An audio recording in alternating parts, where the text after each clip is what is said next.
kayong mag-alala guys.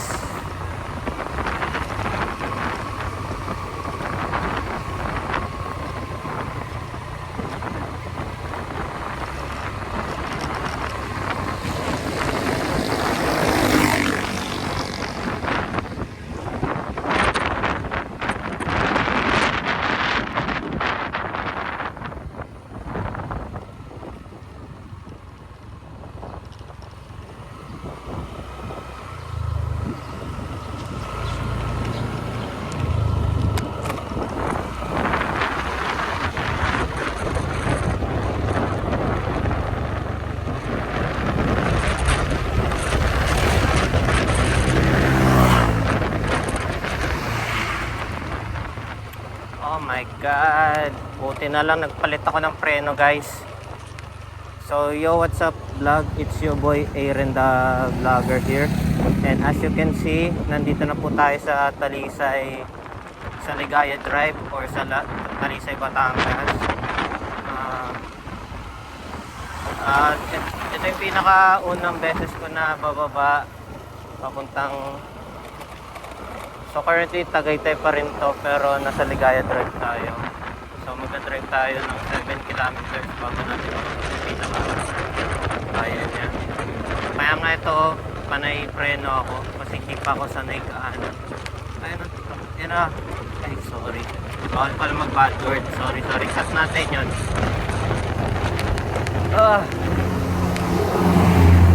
Buti na lang nagpalit tayo ng preno. Puta. Oh no. Shit.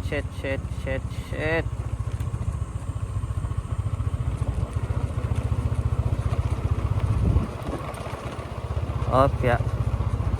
Hindi mo na nga kailangan mag-ano dito guys eh. Pero sobrang tarik guys. Ayun, nakita mo yan. Isang pagkakamali mo lang, daus-dus ka dyan pababa.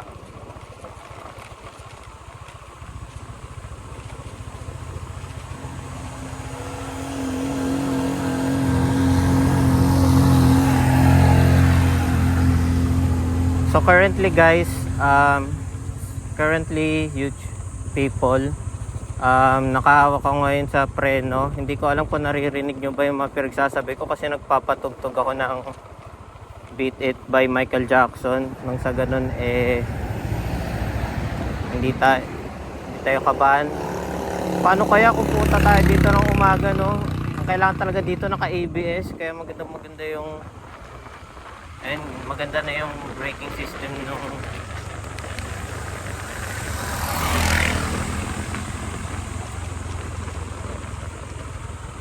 paano kaya to guys pagpaakyat ng Bitukang Manok. Ayun guys, sobrang dahan-dahan lang ako kasi nga sobrang tarik, sobrang stiff.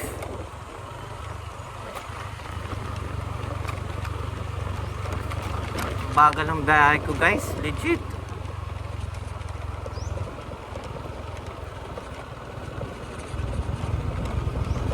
Expectation ko.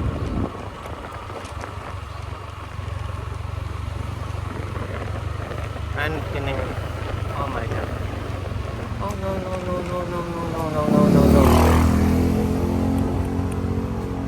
Saan ka ba dadaan, birdie?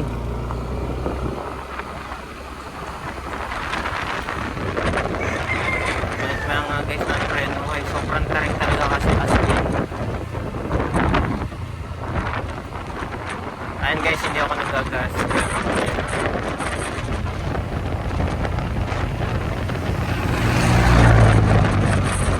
Kailangan na natin magpagas.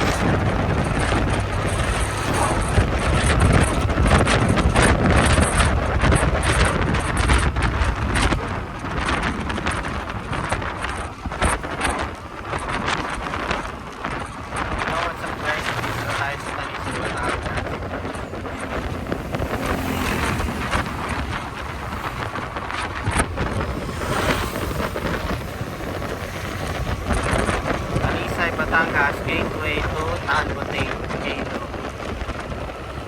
Ang nagagi, hindi ko napapansin dahil kasi nga sobrang tarik.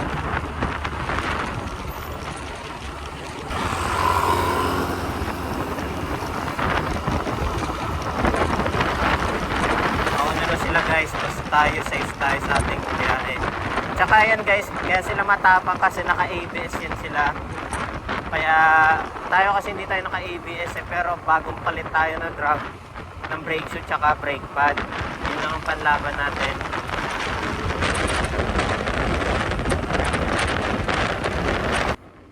Mali pala guys, napindot ko. Hindi ko nga alam kung nagre-record ba ito eh. Basta ako dire-diretso lang ako dito.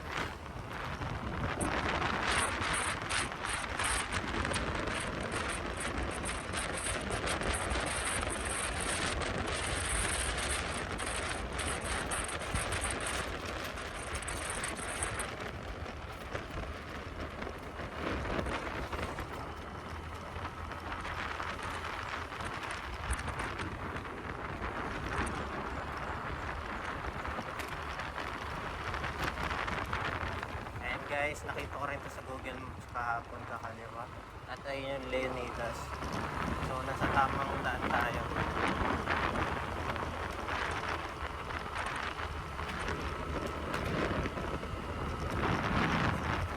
Bago tayo tumuloy guys, ni-research ko muna maigi yung pupuntahan natin.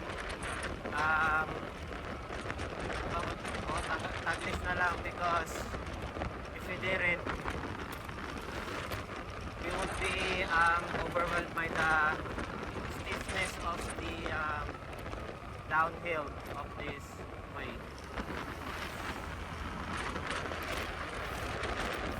Currently,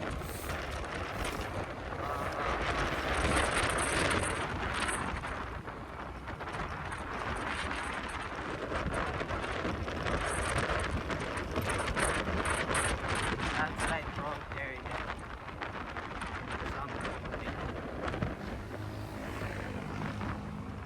And actually guys, dito rin tayo dadaan pag uwi natin. Pinag-iisipan ko pa kung ayoko kasi guys magsilang Cavite guys. Mas safe na option ang dumaan dito.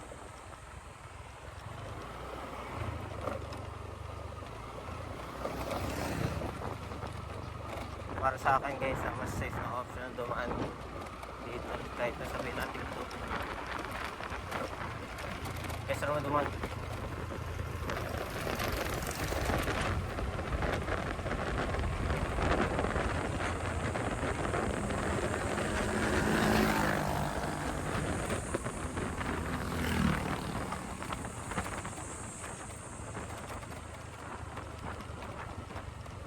Oh, yeah. Picture muna tayo or wag na.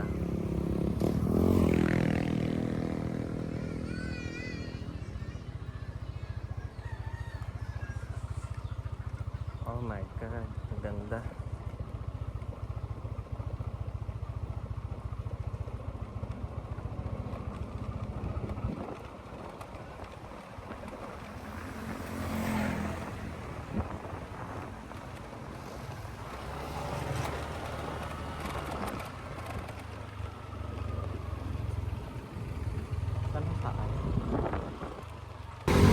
So ayun, unang gas natin, 150.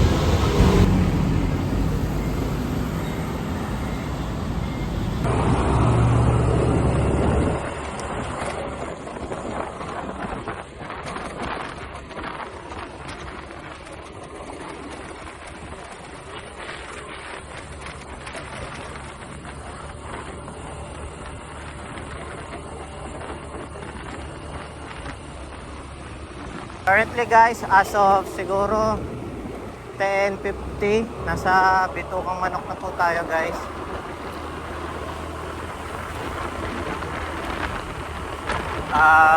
Yun, bibidyoan ko lang talaga.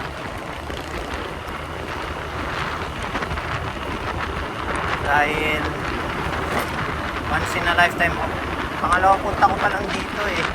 Ito pala yung pangalawang punta ko na yun. Medyo makunat yung ahon na nararamdaman ng motor natin na si Ray Ray. Tapos siguro 5 minutes break lang tayo sa Bindukang Manok. Katulad nung nakalagay sa notes ko. And nag-lunch na po pala tayo sa Lucena. Sa may McDo doon. Kasi yun sa may parang proper. Bilisan lang natin. Baka break na sila. Saka pala ako magaling.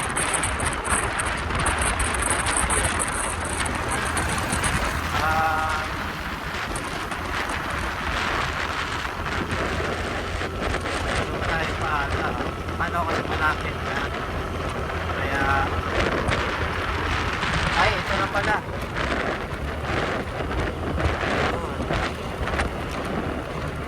Ay, maganda makuha. Saan maganda kuha?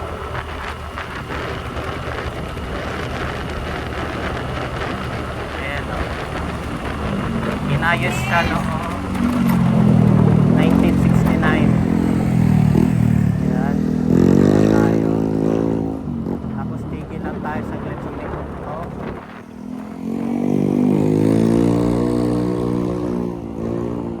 Tapos talaga ni Ray Ray. Punta na naman. Dito kang ano. Ano ba yung makusok ba yun? Sa akin ba yun? Kasi kung sa akin, napakasipin.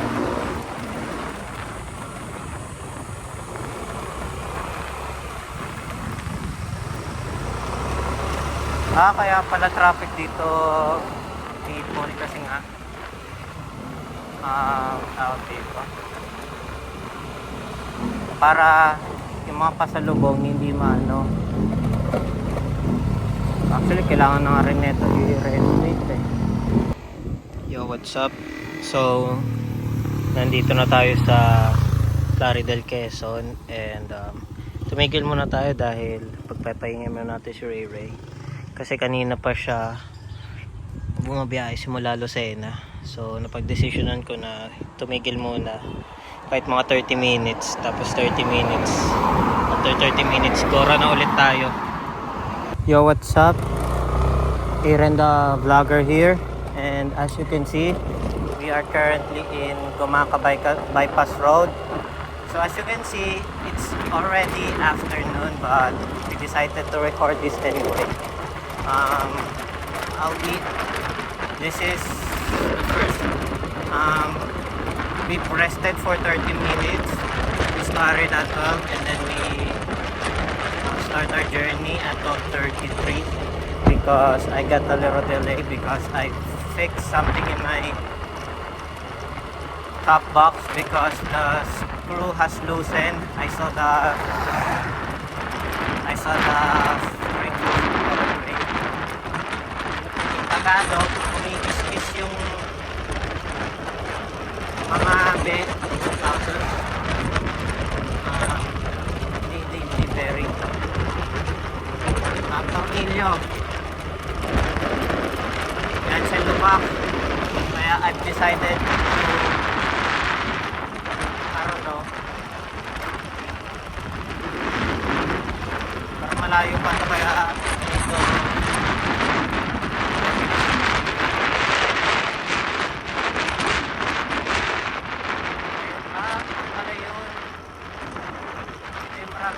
Ayan o, isa yan.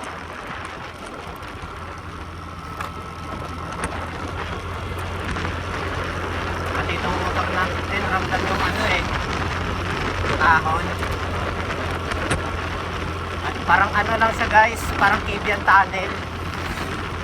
Yung liko sa kaliwa, tapos pagkaliko mo, ahon na kagad. Parang ganun yung vibes nito. Ayun, tinihirap yung ano natin, no?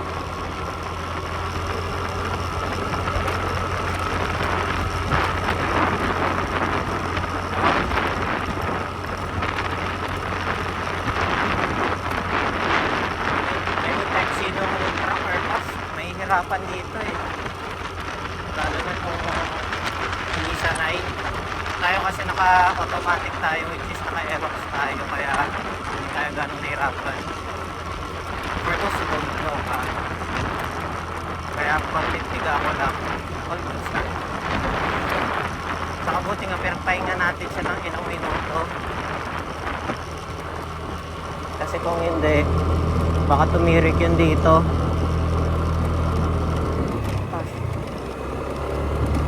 Naalala ko noon, huli namin daan dito sa Gumaca Bypass Road. Matagal na rin eh.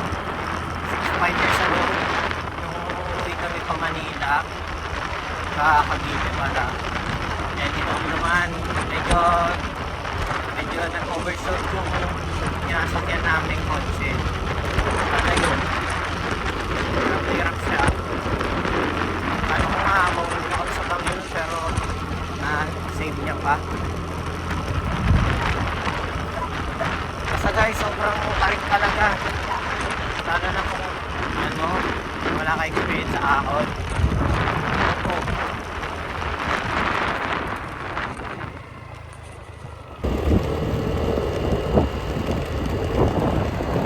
Paano sila rin?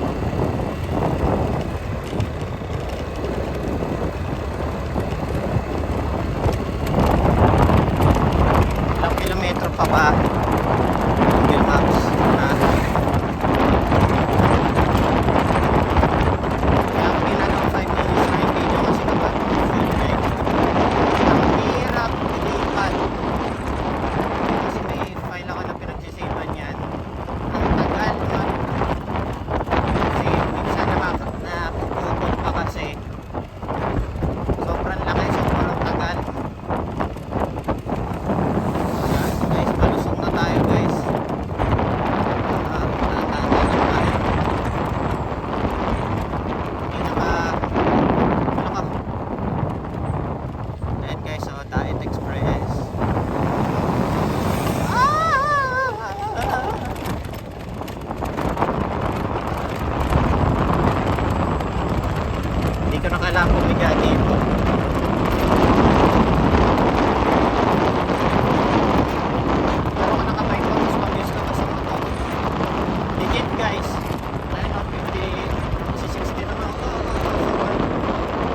stay on Gumaka Bypass Road. Ha?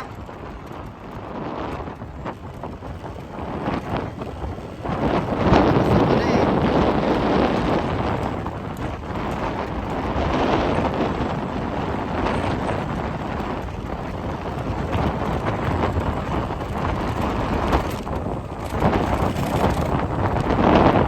Saan tayo? Bicol. Ayan. Ako na naman.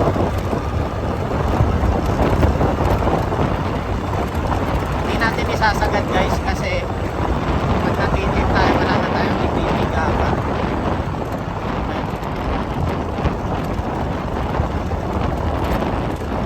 Hindi tayo pwede bumitaw ng biga kasi pag bumitaw tayo ng biga gus tayo pababa.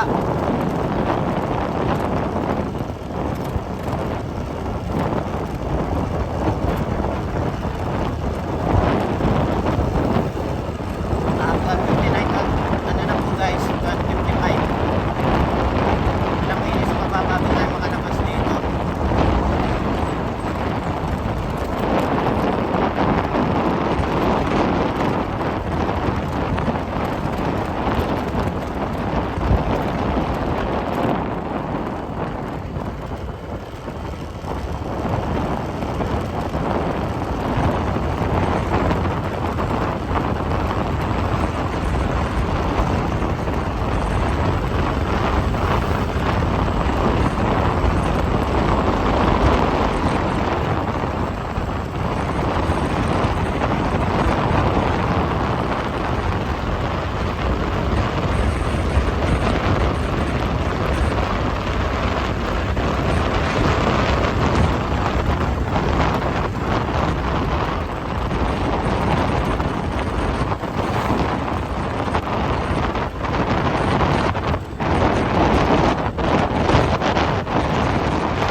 So yun guys, mag-online class na kami.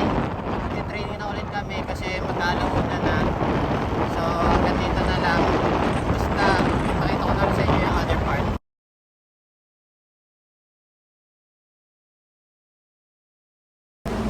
Yo, what's up? It's your boy Aaron the Vlogger here, and currently we are in Naga City as of now.